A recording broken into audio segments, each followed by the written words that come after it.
대한민국 직장인은 절박하다. 취업 문턱을 넘어도 미래는 담보할 수 없고 치솟는 물가는 밥 한 끼의 엄중함을 새삼 깨닫게 한다.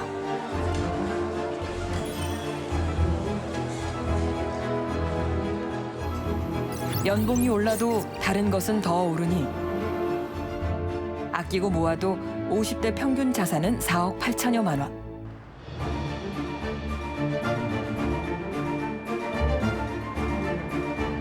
그것도 대출을 제하면 남는 것은 집 한 채가 거의 전부다. 노후의 집을 줄여서 그 돈 갖고 생활을 해나가는 게 은퇴 후에 아무 일을 안 한다면 그 방법밖에 없지 않나? 집이 있는 거랑 없는 거랑 확실히 다르죠. 있는 게 좋은 거고. 근데 저희는 그냥 부동산 쪽에 더 많은 포커스를. 믿을 건 집뿐이라 평생 집굴래. 그런데 그 집이 길어진 수명까지 책임져 줄까?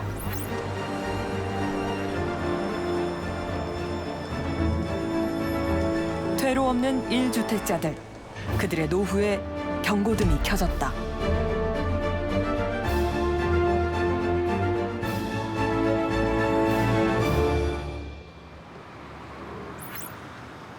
은퇴 이후의 삶은 막연하다. 살아보지 못한 삶. 그래서 한 남자는 무조건 아끼는 길을 선택했다. 아니, 여기가요. 이제 제가 사는 집이거든요. 우리 집 찾기 참 쉬워요. 딱 한 집이 저 집이 시력이 없잖아요. 저 집이 우리 집이에요. 이제 건강을 위해서 더위를 이겨라. 그리고 1인 1선풍기로 우리는 여름을 나자. 아끼고 버티면 얼마나 모을까?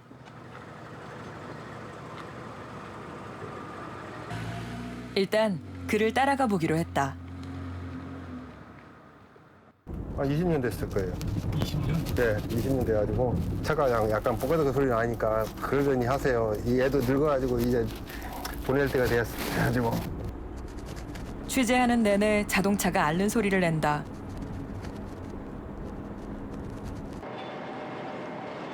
그런 그의 직장은 연봉이 꽤 높은 편인 철강 기업. 게다가 정년도 60세여서 먹고 사는데 큰 지장은 없을 듯하다.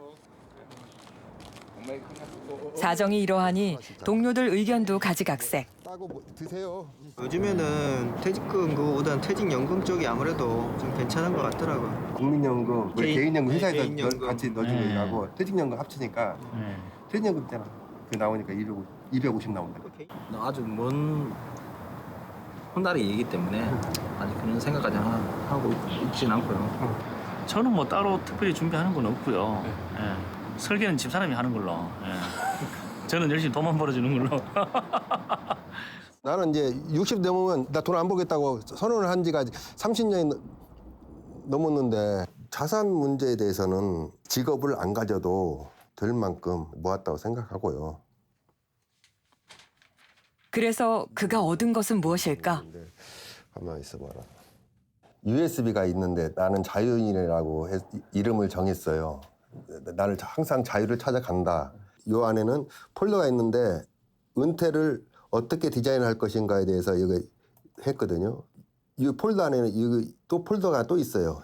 이거 20개의 폴더가 있는데 하나하나마다 이제 그 내용들이 다 들어가 있어요. 그가 생각하는 은퇴 이후의 삶은 의외로 소박하다. 농부, 요리사, 장인.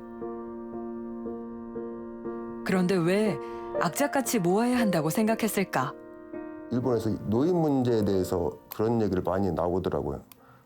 그래가지고 일단 먹고 사는 문제가 중요하구나. 그것이 이제 뭘로 표현하면 우리 겨우살이 얘기하잖아요. 옛날에 보면 김장을 하고 노인이 되었을 때는 바로 그때가 아닐까. 그것이 아닐까. 겨우살이를 지금부터 준비해야 되는 거 아닐까. 거기에 대해서 자산 관리를 어떻게 할 것인가에 대해서 종잣돈을 어떻게 만들고 어떻게 불릴 것인가의 고민. 앞으로 늘어날 수명이 두려웠단다.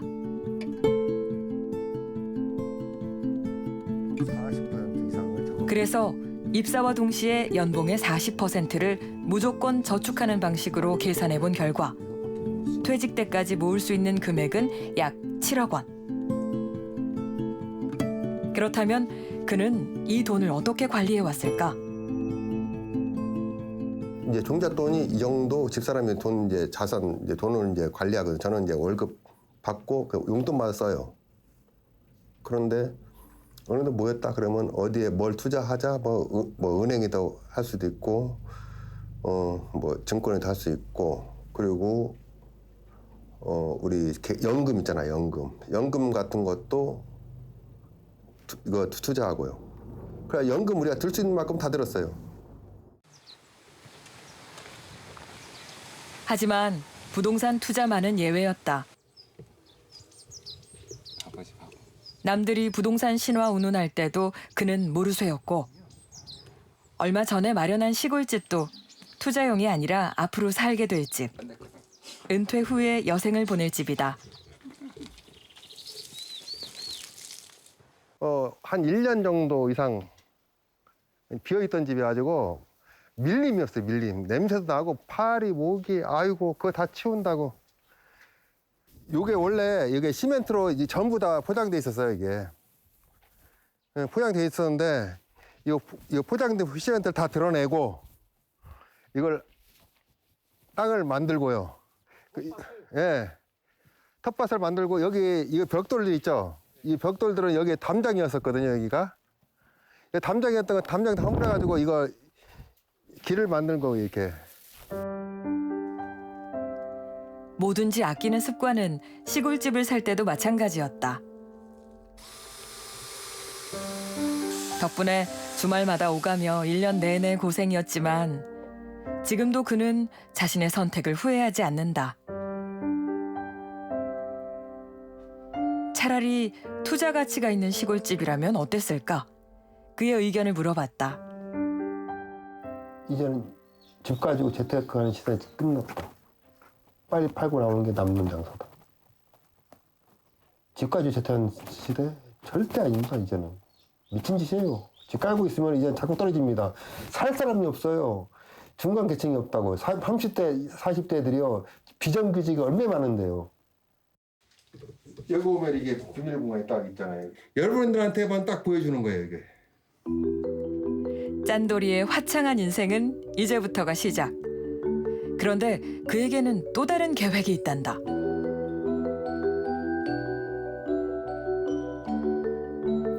저는 정년퇴직 딱 하는 날잖아요. 자금을 모을 거예요. 그러면 입사와 동시에 지금 은퇴 준비를 하셨고 네. 은퇴하는 날 네. 이제는 죽음을 위한 또 준비를 그렇죠. 고귀한 죽음. 늙어가는 속도, 고령화 속도가 우리가 너무 빠른 게 문제인데 프랑스에서 155년 동안에 진행이 됐던 게요. 일본에서는 35년 동안에 진행이 됐어요.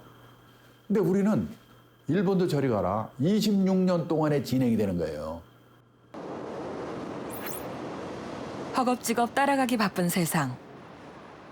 속도전은 이미 시작됐고 그걸 깨달을 때에는 이미 늦어버린 경우도 숱하다. Okay, sorry for interrupting you. You get off of Wiltshire Road sometime. Yeah.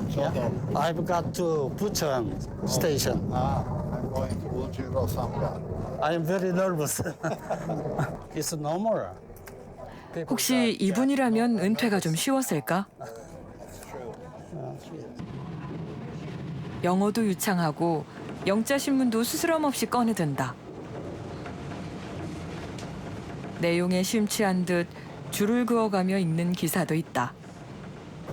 옛날 배운 거 잊어버리면 안 되니까 보는 거죠. 감각을 잊지 않으려고. 그 옛날 그는 꽤 잘 나가던 번역가였다. 전문 용어에 능해서 의료기 수입 업체는 물론 제약회사에서도 번역 업무가 줄을 이었고 나이가 들어서도 그러하리라 믿었었다.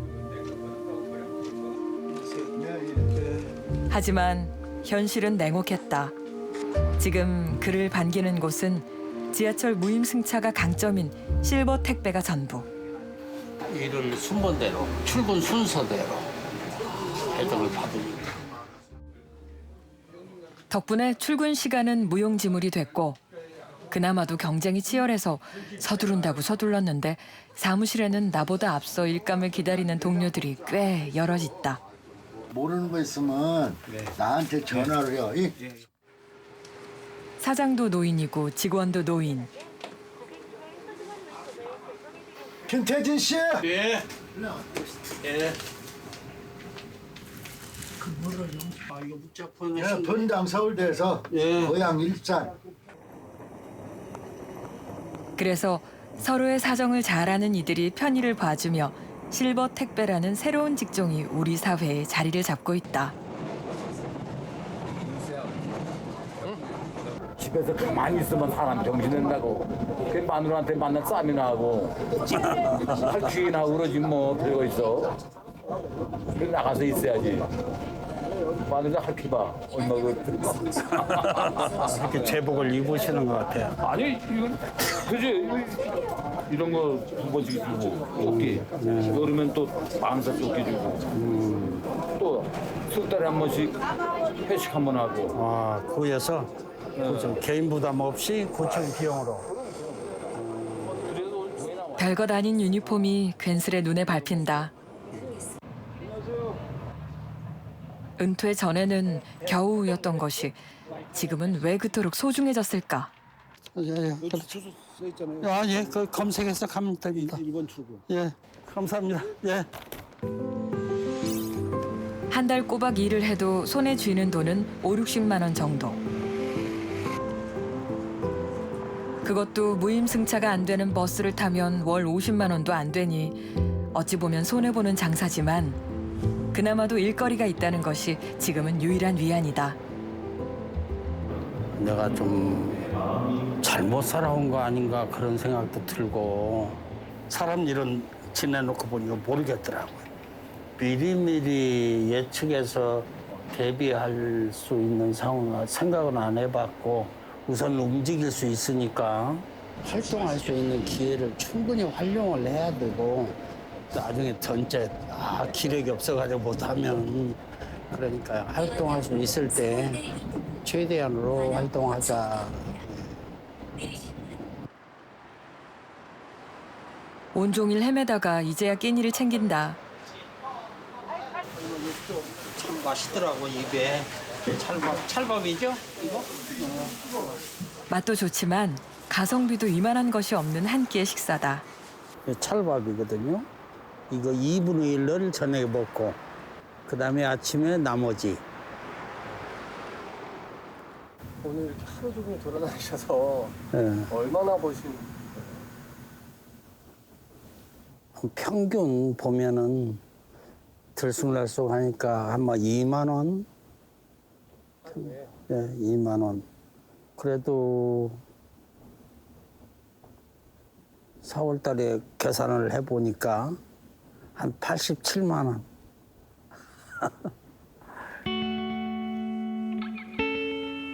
건강만이 유일한 버팀목. 왜 그의 인생이 예정대로 흘러가지 않았을까? 무엇이 그를 지하철로 내몰고 길 위에서 헤매게 한 것일까?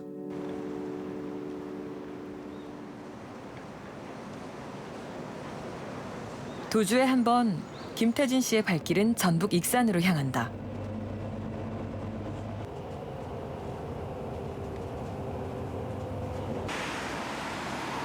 한창 때는 서울이 주 무대였지만 은퇴와 동시에 그는 거주지를 옮겼고 당시에는 그것이 탁월한 결정이라 생각했다.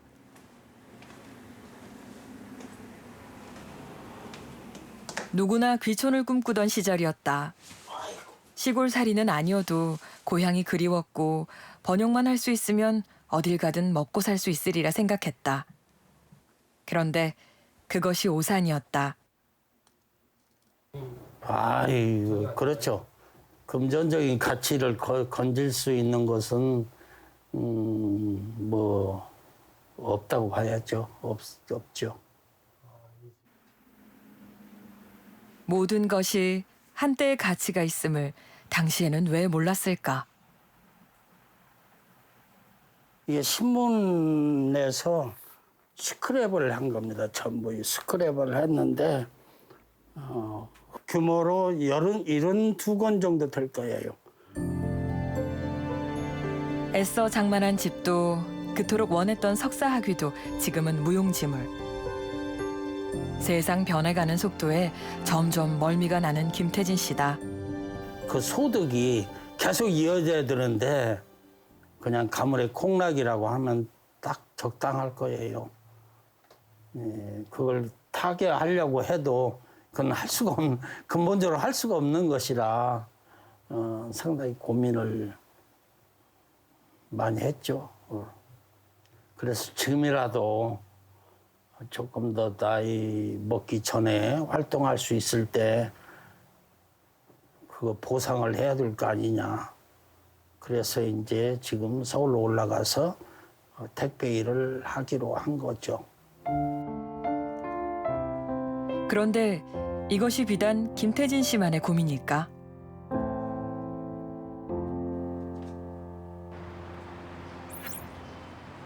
경상남도 창원. 올해 공시지가 상승률이 가장 낮았던 일부 지역에 이재현 씨의 집도 있다.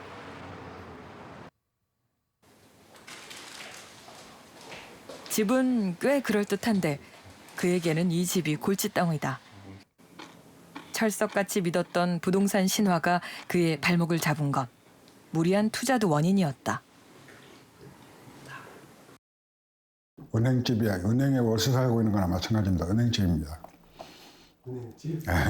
그 집이 많이 있어요. 네, 많이 있습니다. 한 달 이자가 60만 원 정도 나가고 있습니다. 60만 원? 네. 그리고 처음부터 대출로 많이 끼고 샀고.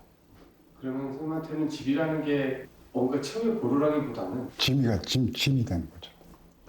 그래서 작은 데로 빨리 옮기고 싶고 일단 이 자리에서 좀 벗어나고 싶은 마음이 앞서죠.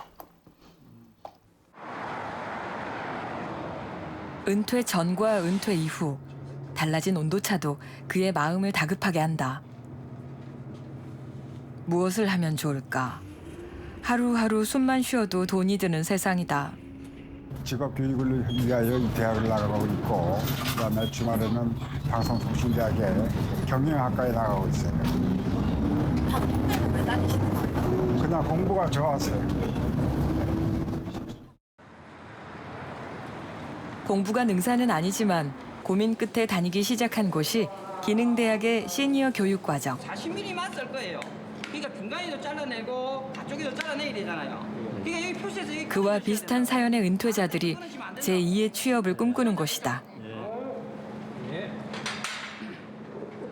베이비 부모 과장이라고 그래가지고요.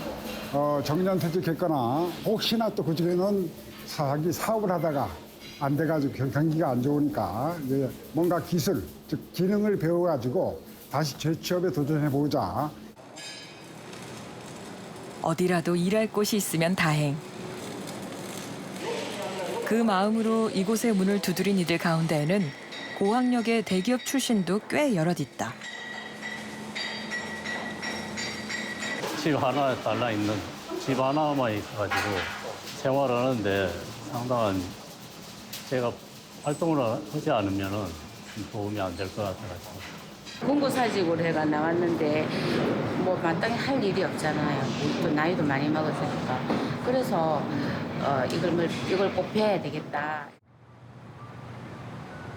빠르게 상륙한 100세 시대를 반기리가 몇 명이나 될까?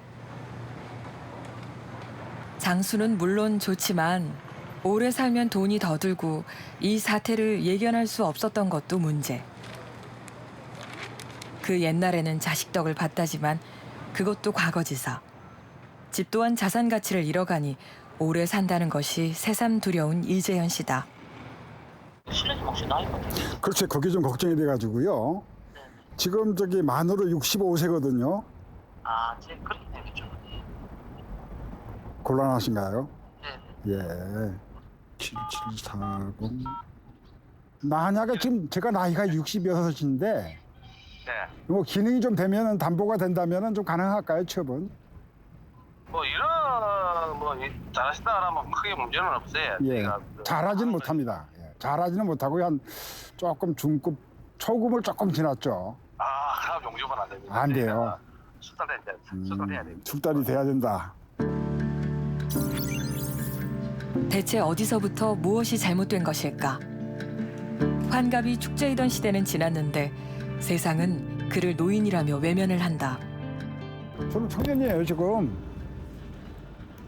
65세 청년. 66세부터 85세까지는 장년이라는 개념이 당사자인 저는 갖고 있지만 주위에서 객관적으로는 안 봐준다는 게 그게 현실이죠. 10년이면 강산도 변한다더니 내일 일을 아무도 모르는 것이 세월이고 부동산이라는 요물단지다. 그렇다면 서울은 어떠할까? 각종 규제로 들썩였던 서울. 하지만 서울의 변화는 미미하고 사람들의 인식도 여전히 제자리다. 은퇴하고 노후 아내랑 뭐 어떻게 지낼 것인지 이런 거 생각하지만 뭐 샐러리맨이 쉽지 않잖아요. 뭐 자식 키우고 하다 보면 지금 뭐 현금으로 뭐 집에 쌓아놓고 있는 사람이 없잖아요. 그럼 결과적으로는 노후의 집을 줄여서 이제 자식 뭐 출가시키고 노후의 집을 줄여서 그 돈 갖고 생활을 해나가는 게 은퇴 후에 아무 일을 안 한다면 그 방법밖에 없지 않나? 거기는 전세 주고 이제 더 싼 집으로 가서 그렇게 해야지. 아니면 거기 월세 준다든가. 그러니까 집을 재테크 수단으로. 그렇죠. 네. 집에 대한 신화는 완고하다. 수많은 이들이 집으로 이른바 뻥튀기라는 것을 했고 자산의 75%가 집이라는 기이한 현상까지 양산했다. 다른 나라와 비교해도 턱없이 높은 수치. 이로 인한 부작용은 없는 걸까? 토지 신화에 대한 믿음이 있기 때문에 이것을 갖고 있었을 때 적어도 자산소득에서 근로소득이나 나머지 소득들을 벌충할 수 있는 가능성들이 있어 왔고 지금도 여전히 있다고 이제 믿으시는 분들이 많거든요. 그러니 좀 무리를 해서라도 사실은 이제 주택 소유자가 된 거고. 근데 이제 앞으로 만약에 이 문제가 특히나 이제 자산소득, 특히나 부동산, 집값과 관련돼서 이 차별화된 포인트에서 상승지에 있으면 다행인데 만약에 하락지에 있다면 중산층 이상도 근로소득이 단절되는 이후에는 빈곤층으로 전락하는 케이스가 일본보다 훨씬 더 많아질 거라는 것이죠. 그게 굉장히 안 좋은 신호인 겁니다. 그렇다면 우리도 일본의 전철을 밟게 될까? 일본의 부동산이 하락한 이유는 두 가지다. 첫째는 버블 붕괴가 원인이었고 두 번째는 생산인구 감소. 즉, 집을 살 사람이 줄어들면서 장기간에 걸쳐 집값이 하락을 거듭했다. 이를 대변하듯 도쿄 스가모역 근처에는 종종 고령화의 상징으로 소개되는 스가모 시장이 있다.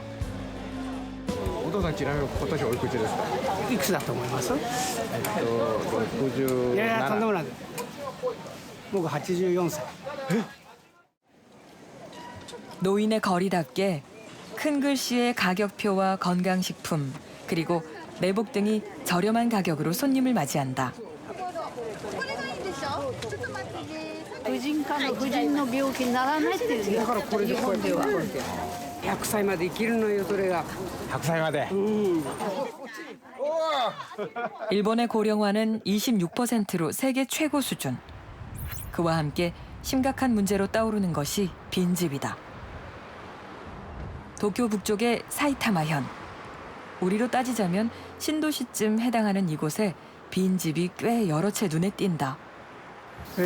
こちらがもう、できて、一番古い時の建物になります。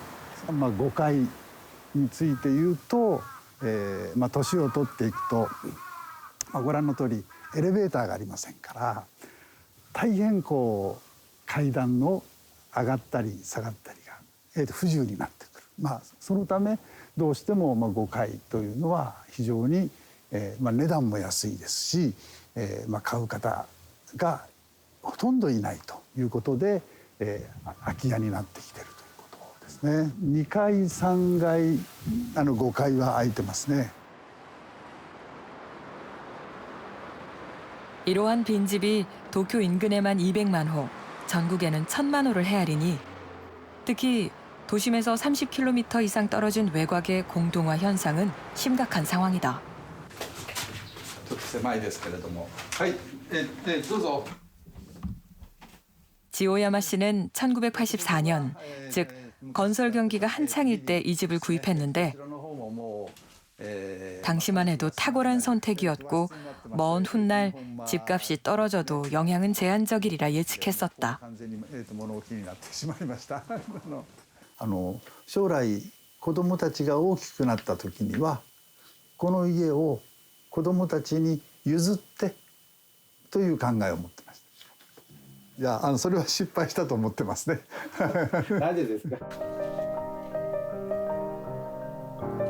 한때는 분양가의 3배 이상 가격이 뛰면서 부러움을 샀던 집이었다.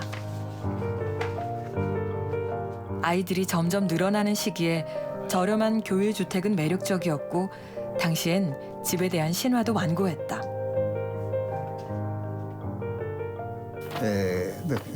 これが今週の初めにポストの中に入ってたものですね。今値段が430万円ですね。一番最初が1200万円でしたから今430万円という形の値段になってます。この資産を回復させるためには全員でお金を出し合って大規模な修繕をしたりあるいは建て替えをすることによって初めて資産価値を維持できる。ところがマンションの一住戸であれば全員の合意で今後のマンションの運命が決まってきますので当然古くなってしまったマンションの一室っていうのは価値が非常に落ちてしまう。こういうことです。 100년 넘게 일본의 부동산은 화랑을 거듭해왔다. 가속도가 붙으면 을에 그러하듯 한순간에 꺼지는 것은 그 누구도 예측하지 못한 일. 여기에 불을 더 붙인 것이 소유자의 건강 상태다. 女性のおばあちゃんが一人暮らしだったんですよね。もう施設に行っちゃったんで脳梗塞っていう病気で施設に行っちゃったんでそこの娘さんがもう代理で。そういう人って多いですか？病気多いです。もう認知症がやっぱり一番多いですね。で日本ってね共有で持ってた人が多いんですよ。この奥さんと旦那さんが。で片っぽがそうなると片っぽが大丈夫でも売れなくなっちゃうんですよね。そうすると年配になって施設に入って売りたい方も結構これから出てくるんですか？もう今もいますいっぱい売りたいって方は。だけどやっぱりそういう事情で売れないって人が多いですね。 이런저런 이유로 일본의 부동산은 개점 휴업 상태가 됐고 적게는 10분의 1에서 많게는 30분의 1까지 가격이 떨어진 집도 여럿이다.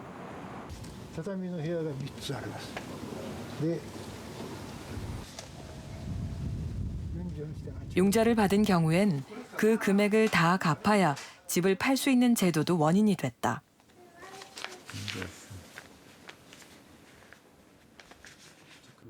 借り入れをこれだけしてで合計これで買ったと銀行からこれ借りて職場でこれを借りて限りなく上がると思ったわけです。 하지만 집값은 떨어졌고 손해는 무려 2억 5천여만 원. 2720円で何年か前に売った時は150万。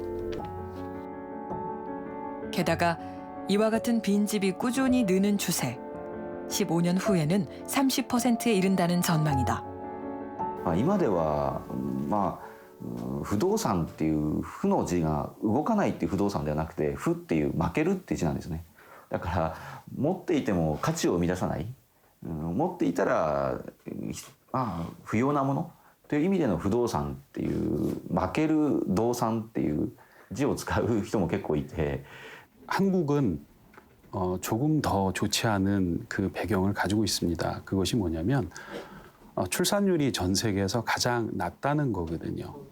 작년에 우리나라 그 출산율이 1이 안 됐거든요. 0.98 이랬단 말입니다. 인구가 줄어든다는 얘기는 뭔가요? 집에 대한 수요가 길게 보면 지금보다는 훨씬 더 약해질 거란 얘기가 될 거고요. 일본의 빈집 사례가 한국에서 더 빨리 나타날 수 있다란 얘기도 됩니다. 과거 산업화 시대에 비해서 주택의 가치가 그렇게 계속 상승하리라고 기대하는 것은 있을 수가 없는 것이기 때문에 그게 그렇게 안정된 노후 대비 수단은 아니다라는 것들을 확인할 필요는 있는 것 같고요. 더 또 중요하게는 주거라는 건 어쨌든 그 자체로 소득이 발생되는 경우는 상당한 다주택자가 아닌 이상은 어려운 거죠. 보통 본인이 살고 계시는 주거를 하는 건데 그 자체로는 소득이 창출되는 게 없기 때문에 고령화와 함께 주택에 대한 개념 또한 변화하고 있다. 물려주는 자산에서 노후 대책 수단으로. 주택연금도 그중 하나인데 이는 만 60세 이상의 고령자가 집을 담보로 맡기고 자기 집에 살면서 연금을 받는 제도를 말한다. 연금 받은 거고 보증료 대출이자 합친 거라고 생각합니다. 시대가 변해서 자식들한테 받아서 살기는 힘들고 또 준다고 해도 마음이 편치 않을 것 같고 그래서 그냥 우리가 그냥 살라고는 했는데 약간 모자랄 테니까 그냥 마음 놓고 이렇게 해가지고 쓰라고 그러더라고요. 쪼들리는 거에서 조금 마음이라도 좀 여유를 갖고 살라고. 지금 현재 생활하는 게 모든 것이 여의치 않으니까 그렇게 할머니하고 타협을 해서 그렇게 결정진 거예요. 앞으로 뭐 살아봐야 얼마 안 되는데 뭐 그렇게 군색하게 살 필요가 없잖아. 그래서일까 최근 들어 주택연금 가입자 수도 급증하는 추세. 그렇다면 실제 받는 연금액은 얼마나 될까? 한 200만 원 정도 받고 싶다. 네.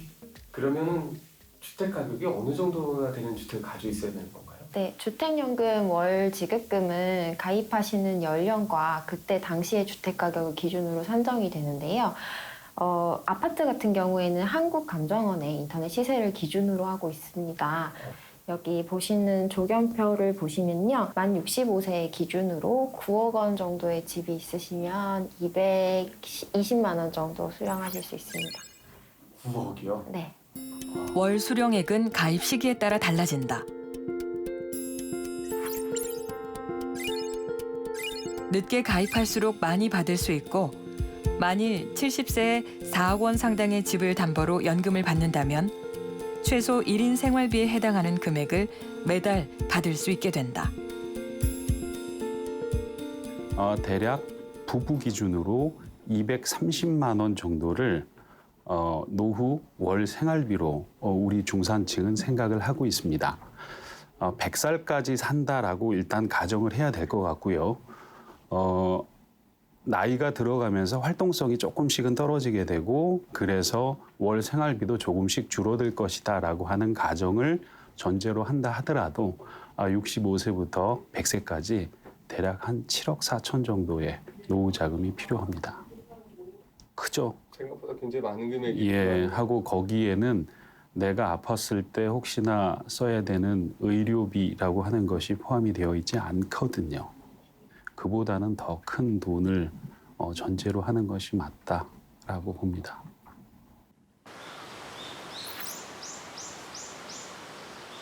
산다는 것은 무엇일까? 정신없이 달리다 보면 어느새 은퇴.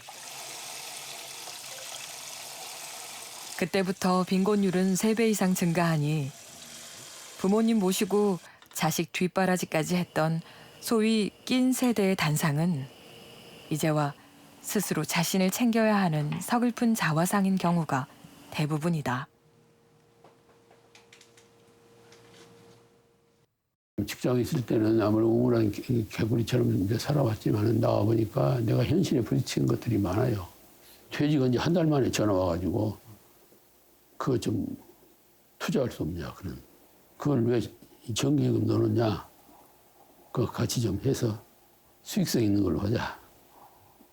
그래가지고 이제 당한 경우도 약간은 있었어. 금융감독원에서 국장급까지 지냈지만 아이들 키우느라 저축할 여력은 없었고 퇴직금으로 버틴 것도 고작 10여 년. 나는 지금 아파트 집 한 채밖에 없거든. 딱 그것밖에 없으니까. 아무 부동산도 없으니까. 할 수 없이 정기예금 있는 것 까먹고. 그것이 매달 한 200에서 250, 300 이렇게 나가니까 얼마 못 가겠다 이런 생각을 좀 불안을 해서. 한창 때는 이런 걱정을 하리라 예상이나 했을까. 전세를 전전하다가 딱 집을 처음 이제 그 채무 안고 사는가. 그러면서 이제 월급 받으면서 갚아 나가고. 그리고 내 집을 완전 만들 때 그 기쁨 말로 다 얘기할 수 없죠. 너무너무 좋았고. 잠도 안 오고 문패만 쳐다보고 있었지. 문패만 쳐다보고 또 별이 만져보고 들어갈 때 만져보고 나갈 때 만져보고. 그때만 해도 집에는 아들, 딸 웃음소리가 그득했었다. 집이 곧 가족이던 시절. 그러나 지금은 상황이 달라졌단다. 현재 월 지급금이 167만 7,570원이고 99회를 지급을 받았습니다. 그래서 총 전체까지 2억 600원을 이용하는 걸로 통보를 받았습니다. 집을 팔아서 어떻게 해결할 수도 있다는 그런 방법도 있는데 이게 예를 들어서 한 5, 6억이면 35평짜리 사면은 한 3, 4억이란 말이야. 그러면 1, 2억밖에 갭이 안 생기잖아요. 1, 2억 가지고 생활하다가 돈 떨어지면 또 25평, 15평으로 또 가잖아요. 그럴 바에야 그냥 이거 사는 거다 이거지. 그러면 167만 원을 그대로 받는 거고 그마저도 이제 적은 아파트 가면 100만 원도 못 받죠, 연금이. 그래서 이사를 못 가는 거예요. 그래서 우리 자녀들은 아버지 그 집 마시고 35평짜리로 이사 가시고 한 1, 2억 그냥 즐기다가 살다 가세요 그러더라고요. 내가 금방 죽을 것도 아니고. 살아봐야 아는 것이 노년의 삶이다.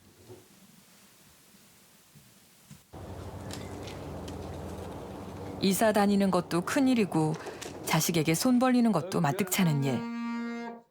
어쩌면 주택연금은 그에게 마지막 남은 비상탈출구였는지도 모른다. 집은 깔고 있을 필요가 없어. 그래서 집을 담보로 해가지고 내 생활이 안정되고 그 대신 나 죽고 나는데 이게 주택금융공사에 피 갚고 남은 것은 이제 너희들이 가져가든 말든 그것밖에 나는 없다.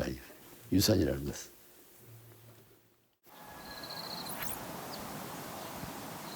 집에 대한 다른 선택을 한 이도 있다. 여느 곳과 별다를 것 없는 시골 마을. 하지만 이곳에 눈길을 끄는 집 하나가 있다. 네. 컨테이너죠. 그래서 이거 소리가 두꺼워가지고 1.6mm라 소리가 둔탁한 소리가 나죠.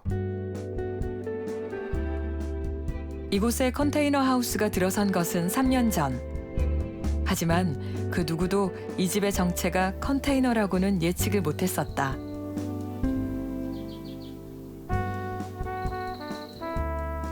중간에 있는 것들은 가운데를 터버린 거예요. 이렇게 해도 이론적으로 여기에 칸이 막혀야 되고 여기가 칸이 막혀야 되는데 이걸 다 털어낸 거죠. 지붕만 살리고. 그래서 이게 컨테이너 3개로 돼 있는 거예요. 그 실평수는 27평입니다. 컨테이너 5개를 연결해서 1층은 살림집으로 2층은 카페로 꾸며놓으니 감쪽 같았던 것. 이를 위해 애지중지했던 아파트는 과감하게 팔았다. 이게 내가 살 날도 얼마 안 남았는데 집을 이렇게 멋있게 져 본들 서울 사는 애들이 여기까지 올까 말까 뭐 이런 생각도 들고 없는 돈에 집을 많이 들이지 말자. 주판을 놔보니까 그 당시는 한 250만 원, 260만 원이 평당 질 수 있겠더라고요. 지금은 한 300만 원 됐어요. 50평 접어야 1억 3천이나 1억 4천이면 되는 거예요. 부부 둘이서 사는 집에 목돈 깔고 앉을 필요가 없다는 것이 부부의 소신이었다. 카페의 소품도 빵을 굽는 오븐도 예전에 쓰던 것들.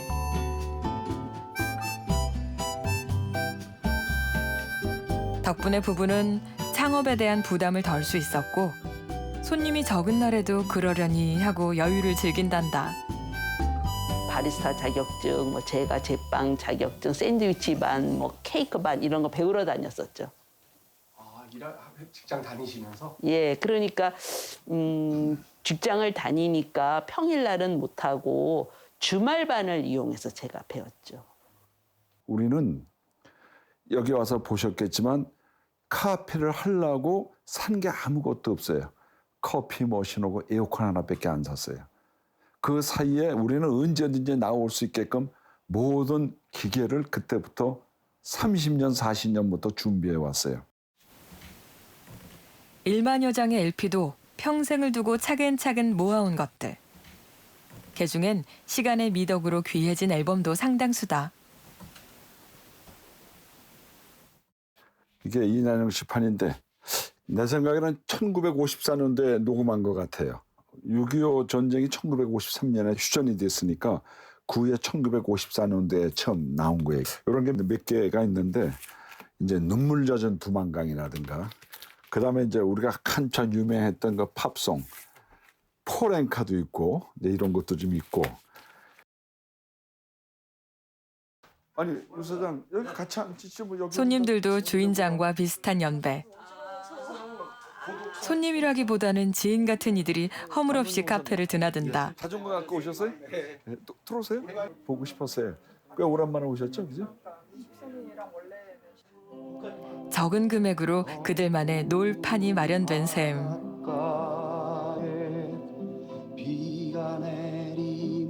게다가 음악까지 마음껏 들을 수 있으니 수고를 줄이고 실속을 택한 것이 부부에게는 인생 2막을 여는 의외의 계기가 됐단다.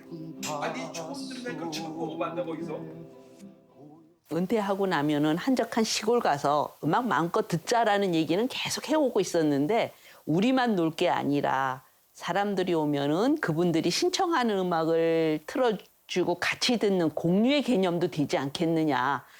다 50대, 60대 이런 사람 오는데 그 사람들하고 대화를 하면 얼마나 재밌는 줄 알아요?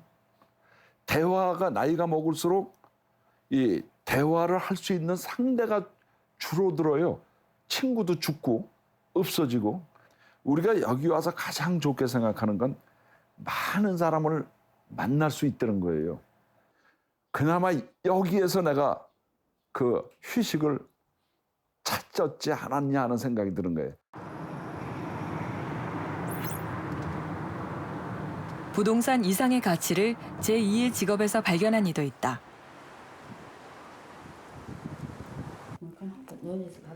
어머니를 모시고 사는 윤성호 씨는 전형적인 베이비 부모 세대. 거기 반찬은 안 가요? 안 짜요?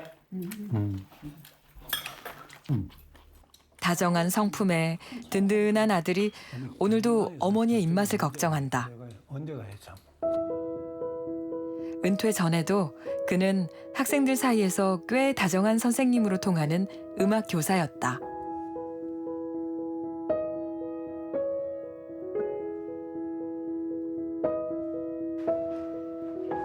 아들 둘 뒷바라지도 성실히 해왔고 지금도 유일한 기쁨은 내 속을 거쳐간 자식들의 안위와 손주들 재롱. 심지어 아들 때문에 집을 옮기기도 했었단다. 서울에 하숙방을 가보니까 하숙방이 정말 다리 뻗고 누워 살 수 있을 정도도 안 되더라니까 이건 뭐 공부시키라고 서울을 보냈는데 이건 아니다 싶어서 좀 약간 넓은 원룸을 얻어줘야 되겠다 싶어서 집을 그걸 팔고 우리가 30평대로 들었고. 아들들 모두 장성했지만 자식 뒷바라지가 끝난 것은 아니다. 집집마다 육아가 큰일이라 하니 요즘 부부는 손주 때문에 주말 부부 신세.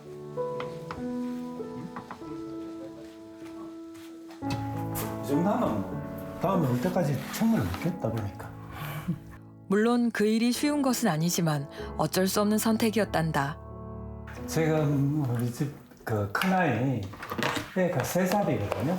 3살이니까 어린이집 다니는데 아들하고 며느리가 둘 다 지금 그 직장 개원을 해가지고 생각하다 보니까 애를 안 봐줄 수 있는, 꼭 봐줘야 되는 그런 상황이거든요.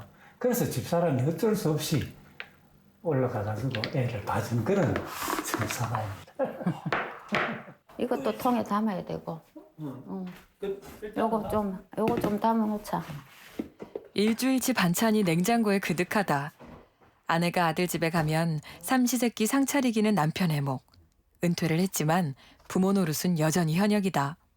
적금 들어가는 것도 있겠지만 어쨌든 한 달에 이렇게 지출되는 게 그냥 은퇴한 두 사람이 사는데 뭐 돈 그래 되나 이렇게 하는데 아니더라니까요. 생활비를 어떻게 감당할까 고민을 하던 끝에 그는 화물차 기사로 제2의 데뷔를 했다. 벌써 4년째. 게다가 거래처의 반응도 좋은 편이다. 보통 보면 일이 안 하고 그냥 장부에 적어가지고 막 이런 식으로 많이 해왔던 것 같아. 이렇게까지 안 넣어도 되는데 내가 그래도 이렇게 해가지고 되게 나는 그 사람들 보기에 저 사람이 우리 하는 일에 대해서 되게 소중하게 생각을 하구나 하는 이런 걸 이래 심어주는 것 같아. 내가 봤을 때 이런 거 하나라도. 그라고 은퇴 후에 고민이 없었을까. 한때는 농사도 지어보고 사무직에 도전도 해봤지만 여러 직업을 전전하면서 고민 끝에 내린 결정이 화물차 운전이었다. 직업 때문일까? 음악에 대한 취향도 달라졌다. 운전할 때는 그저 신나는 음악이 최고. 아이고 부장님. 아이고 고맙습니다. 현장에서도 그는 몸을 사리거나 자존심을 세우는 법이 없다. 뒤늦게 찾은 일거리가 한창 때의 직업 못지않게 소중하기 때문이다. 다 도와주시니까 안 하셔도 되는데. 아니 근데 놀러 뭡니까? 학교 교장 나오셨는데 조금 나오셔야 지금 퇴직하셔가지고 근데 오셔갖고 막 그런 모습 전혀 안 보이시고 저는 옛날부터 하신 줄 알았어요. 아내의 반대는 없었을까? 이거 아무래도 운전 일이다 보니까 걱정이 되나 있긴 해. 집사람이 막 걱정돼가지고 막 같이 가야 된대. 혼자 못 나.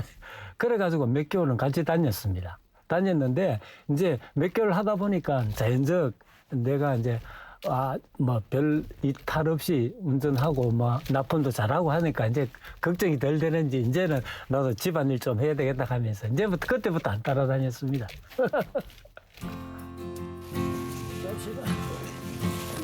아내의 지지도 중요했지만 삶의 연륜도 제2의 인생을 여는 데 상당한 도움이 됐다. 한 50잔. 그 누가 오래된 포도주를 늙었다 할까. 인생 60고개를 넘은 사람만이 가질 수 있는 연륜. 이제는 그것이 빛을 발할 때다. 몇까지 가셨어요? 한 75세 정도까지는 할 수 있겠더라고요. 내 지금 생각하면서는. 몇 년 정도에 그게 남은 게? 한 8, 9년?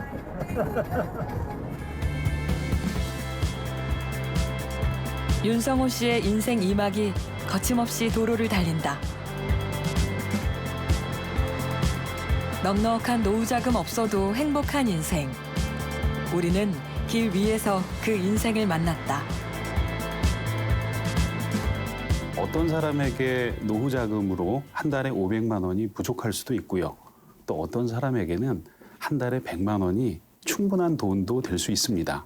결국 어떤 노후를 설계하고 어떤 생각을 가지고 노후를 만드냐에 따라서 노후 자금은 굉장히 달라질 수 있다는 얘기죠. 제2의 직업을 가질 수 있는 경쟁력을 스스로 갖추는 것 역시 매우 중요합니다. 원하는 나이만큼 일할 수 있다라면 말씀드렸던 몇 억이 필요합니다라고 하는 부분을 상당 부분 근로소득이나 사업소득으로 충당할 수 있습니다. 100세 시대. 더 이상 집은 마지막 보루가 될 수 없다.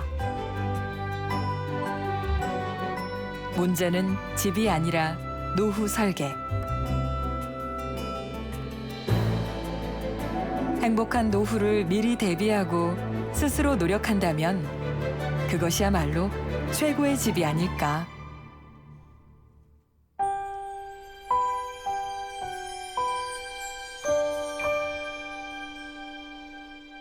인생은 나그네 길 어디서 왔다가